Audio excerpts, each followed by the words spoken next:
Hey everybody, I'm Deonté Griffin-Quick, and today I'm here at New Jersey City University to be the keynote speaker for their Black History Month kickoff. I'm so excited. Let's go. For Deonté Griffin.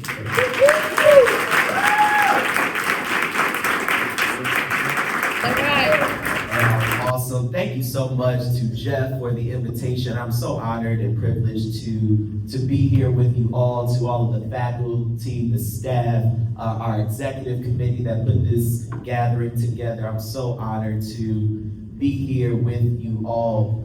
I believe that it is important that as we stand here today at the threshold, at the beginning of what is marked as Black History Month, I think this is an awesome time to start remembering, reclaiming, and reimagining the Black experience here in America. I stand here today before you all as a son, a brother, a grandson, an uncle, a cousin, a nephew, an artist, a preacher, an administrator, a strategist, a visionary, an entrepreneur, but probably most importantly as a Black man.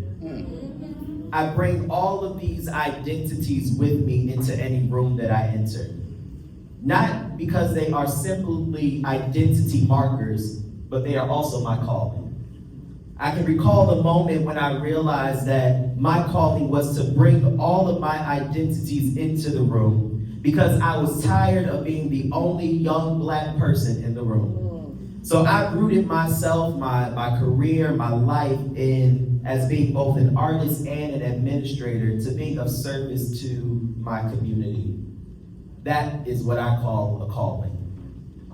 But Black History Month is not merely a calendar marker. It too is a calling. An invitation for us to remember not only the stories of struggle and triumph that have brought us this far, but to tend to the unfinished arcs of justice, beauty, freedom that still bend toward possibility. This month, as it's already been said, we celebrate and embrace 100 years of Black History Month. We must consider that this is not just a moment to remember what has been, but we must also spotlight what is happening right now and imagine what will be. Because while we can honor the contributions of Black leaders, inventors, change makers, disruptors, artists, philanthropists, athletes, politicians, culture bearers, we must also examine the systems that have and continue to perpetuate racism, white supremacy, and discrimination in this country. Yes. Yep. Across the country, recent events remind us that the promise of justice is not just self-executed. In Minneapolis today, the deployment of federal immigration enforcement agents has escalated into violence and heartbreak. A mother, a sister, a daughter, a human being was killed by federal ICE agents in an operation sparking protests, grief, and national debate about power, protection, and accountability. A man was killed for simply exercising his constitutional rights. Children are being separated from their families and treated like common criminals simply for being children in America. Journalists are being arrested for exercising their constitutional right and simply clocking into work. That's right. And now we are witnessing renewed threats to the freedom of speech, escalating attacks on DEI initiatives, and rhetoric that attempts to distort history by framing the Civil Rights Act as a source of reverse racism. All the while, there's an active threat, as it's been said already, on Black history, as people are actively trying to rewrite history as if it never happened. That's right. And this struggle over power does not stop at the borders, and it doesn't stop on the streets, but it extends into our institutions as well. Even this week, the Kennedy Center, an institution born as a living memorial to one of America's most aspirational presidents, is set to close for a 2-year renovation project, a decision that was announced abruptly with the broad implications for the arts and cultural community of the nation. Performers, workers, cultural workers, have been distancing themselves from the institution in protest, raising question about artistic freedom, stewardship, and the soul of the nation. And I do not tell you this today to indict any individual or any political party, but I tell you this because culture is the heartbeat of the nation. And when artists walk away, it is not simply a logistical loss, but it's a moral signal. The arts are not decorative. They do not exist at the margins of American life. They are the language through which we imagine justice, dignity, and shared humanity. They are where dreams of freedom are first drawn and sung. It's where they are danced and spoken.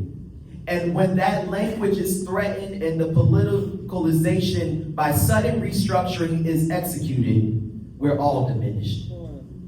So the work of Black History Month this year is not to commemorate things by itself, but this is a moment of transformation. Transformation requires courage to name what is, and the wisdom to imagine what could be.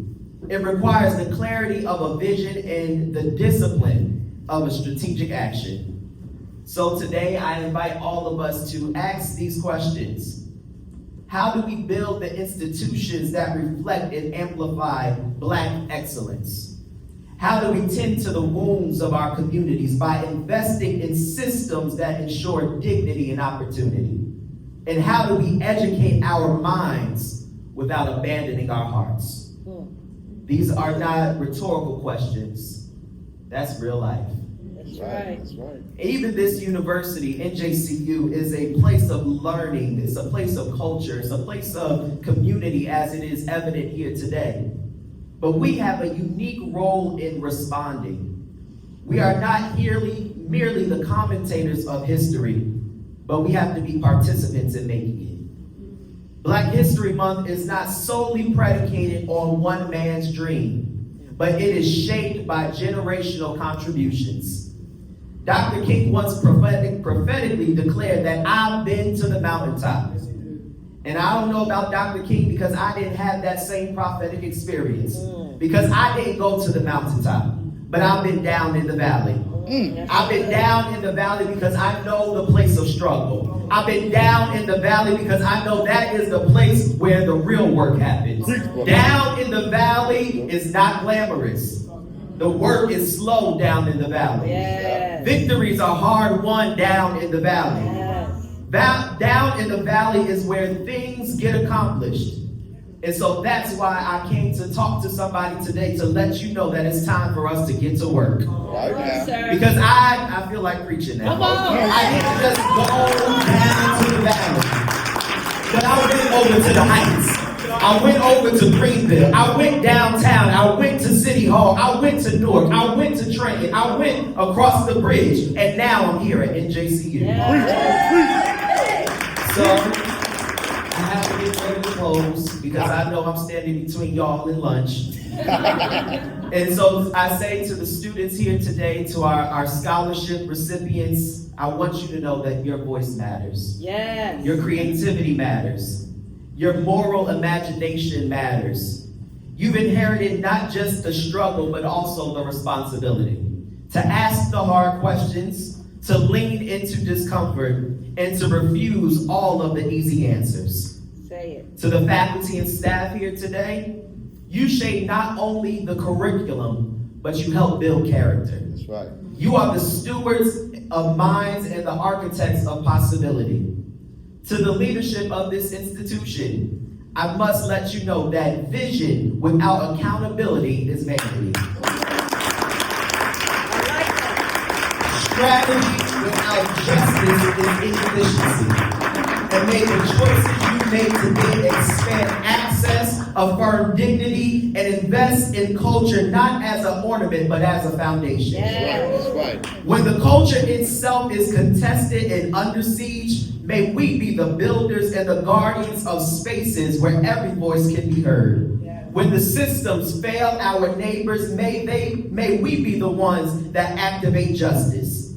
And when the arc of history bends, may it bend not by accident, Yes. but by the intentional love, strategy, faith, and courage of all of those who are in the room. So I must close here, but make this Black History Month not only be a moment of reflection, but let it be a revival for purpose. Yes. May we honor our ancestors with deeds befitting to their sacrifices. May we honor our present with clarity, resolve, and compassion. And may we honor our future with both audacity and grace. Yes. And I've come to let somebody know that it's time for us to get to work. That's God right. bless you. This is Jeff DeSuze from New Jersey City University, and I want to say thank you so much to Deonté Griffin-Quick for delivering such an inspirational, motivational, and powerful keynote speech for our Black History Month opening ceremony. Deonté, you did that, and we really appreciate all the amazing words that you shared with our students and our community.